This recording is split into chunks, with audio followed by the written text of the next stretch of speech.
ఒకే ఒక్క దేవుడు ఎవరో తెలియనా? ఆ ఒక్క దేవుని గురించి బైబిల్ ఏమని సెలవిస్తుంది? 100వ కీర్తన 3వ వచనంలో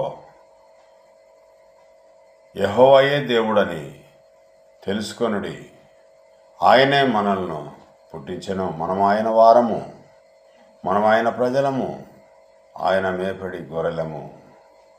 ప్రియ దేవుని పిల్లలారా, నిర్గమకాండం 20వ అధ్యాయం 2వ వచనంలో నీ దేవుడినైన యెహోవాను నేనే నీ దాసుల గృహమైన ఐగుప్తు దేశం నుంచి వెలుపలకు రప్పించి తిని.